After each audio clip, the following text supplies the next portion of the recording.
वह गधा अपने स्थान पर डट कर खड़ा रहा और अपने चारों ओर एक दिव्य रेखा खींच दी ताकि कोई भी असुर उसे पार न कर सके।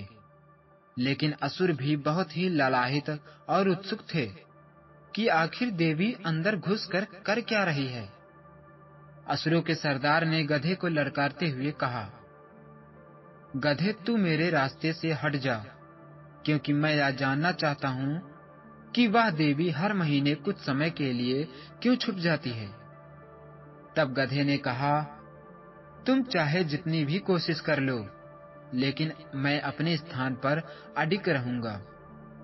हाँ, अगर तुम जानना ही चाहते हो कि देवी अंदर कुछ समय के लिए क्यों छुप जाती है, तो मैं बता सकता हूँ, लेकिन तुम असुरों को अंदर नहीं जाने दूंगा।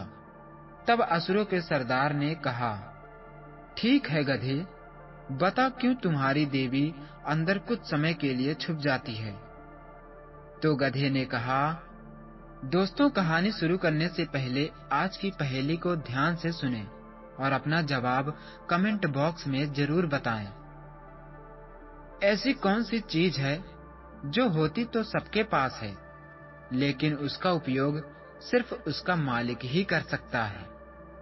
अगर आप इस चैनल पर नए हैं तो मेरे इस चैनल को सब्सक्राइब करें और साथ ही घंटी को जरूर दबाएं, ताकि हर शिक्षाप्रद कहानियां आपको सबसे पहले मिल सके। आइए सुनते हैं आज की इस कहानी को। सृष्टि के आरंभिक समय में, जब देवता और असुरों के बीच शक्ति की होड़ चरम पर थी, तब हर कोई शक्ति प्राप्त करने के लिए नए नए तरीके ढूंढने में लगे हुए थे।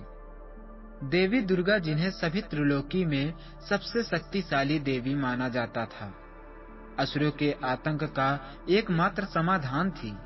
उनके बलिदान और शक्ति का आभास हर जीवित प्राणी को था, और यही कारण था कि देवी को देवताओं ने असुरों का नाश करने के लिए बार बार आमंत्रित किया।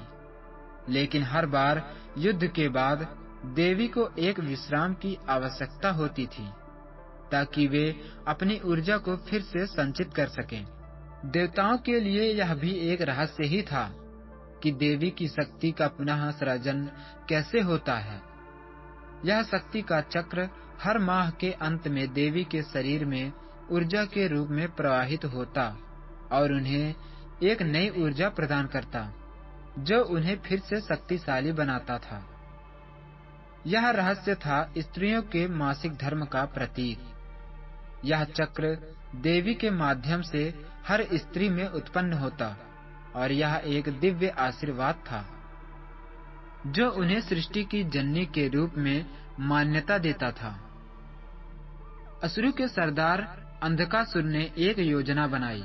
उसने सुना था कि देवी दुर्गा हर माह एक विशेष चक्र में अपनी शक्ति संचित करती है, जिसमें वे कमजोर होती हैं। यह उसे देवी पर आक्रमण करने का सही अवसर लगा। उसने अपने सैनिकों को आदेश दिया कि देवी के इस चक्र में उन पर हमला करो। अगर हमने उन्हें इस समय पराजित कर दिया तो देवताओं के लिए हमें हराना असंभव हो जाएगा। देवता इस योजना से अनजान थे, लेकिन कुछ समय बाद उन्होंने महसूस किया कि असुरों की गतिविधियां बढ़ती जा रही हैं। इंद्रदेव, विष्णु और शिव सभी ने विचार विमर्श किया कि असुरों की इस योजना को कैसे नाकाम किया जाए। तभी उन्हें यह याद आया कि देवी दुर्गा अपने तपस्या में लीन है और उन्हें कोई भी इस अवस्था से बाहर नहीं निकाल सकता। तब भगवान शिव ने एक गधे को बुलाया, जो अपने धैर्य और नम्रता के लिए प्रसिद्ध था, और उसे आदेश दिया कि वह देवी के इस रहस्य की रक्षा करेगा। गधे ने अपने कर्तव्य को समझा और तपस्विनी देवी की तपस्या स्थल के बाहर पहरा देने लगा। वहीं दूसरी ओर अंधकासुर अपनी विशाल सेना लेकर देवी पर आक्रमण करने के लिए निकल पड़ा। यह एक ऐतिहासिक और भयंकर युद्ध होने वाला था। देवताओं ने अपनी ओर से भी तैयारी की, ताकि वे देवी की तपस्या में विघ्न न आने दे। युद्ध की शुरुआत बहुत ही भयंकर थी। असुरों की सेना तेज तूफानों के साथ देवी के स्थान पर पहुंच गई। चारों ओर बिजली गरजने लगी, पेड़ उखड़ने लगे और भूमि पर भूकंप सा आ गया। देवी का तपस्या स्थल जैसे असुरों की शक्ति का सामना कर रहा था। तभी गधा अपने स्थान पर दृढ़ता पूर्वक खड़ा रहा और अपने चारों ओर एक दिव्य रेखा खींच दी, ताकि कोई भी असुर उसे पार ना कर सके। जब अंधकासुर के सैनिक गधे के पास पहुंचे, तो उन्होंने उसका उपहास किया और उसे डराने का प्रयास किया। उन्होंने कहा, अरे गधे, तुम क्या देवी की रक्षा कर पाओगे? तुम्हारी शक्ति ही क्या है? गधे ने गंभीरता से उत्तर दिया, मुझे देवी ने इस रहस्य की रक्षा के लिए नियुक्त किया है। यह उनकी इच्छा है कि मैं यहाँ रहूं। असुरों ने उसे चुनौती दी और एक के बाद एक उस पर प्रहार किया। गधा, जो अपनी असाधारण उपस्थिति में था, दरअसल शिव का एक अंश था। उसने उन सभी असुरों को हराने का निर्णय लिया और अपनी सूझबूझ और धैर्य का परिचय दिया। युद्ध के दौरान गधे ने अपने बुद्धिमान विचारों से असुरों को विचलित कर दिया और उनके भीतर के द्वंद्व को बढ़ा दिया। असुरों को धीरे धीरे यह आभास होने लगा कि इस साधारण प्राणी में कोई दिव्य शक्ति है, जो उन्हें देवी के पास जाने से रोक रही है।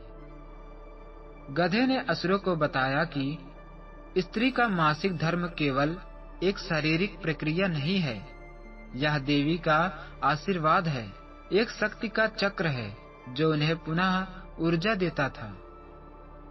यह चक्र सृजन का प्रतीक है, जिसे देवता और असुर भी कभी नहीं समझ पाएंगे। देवी दुर्गा की तपस्या पूरी होने का समय आ गया था। जैसे ही देवी ने अपने आंखें खोली, उनके चारों ओर अद्भुत प्रकाश फैल गया। उन्होंने गधे को अपने स्थान पर अडिग पाया, जो कि असुरों से उनका रहस्य बचाने के लिए खड़ा था।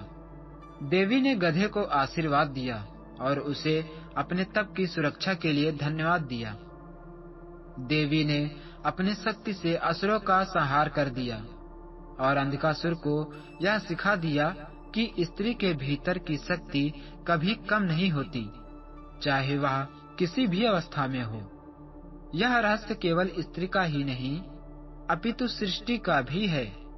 हर स्त्री में एक देवी का अंश है, जो उसे शक्ति और साहस सहनशीलता प्रदान करता है। देवी ने घोषणा की, यह चक्र मेरे और हर स्त्री के भीतर रहेगा।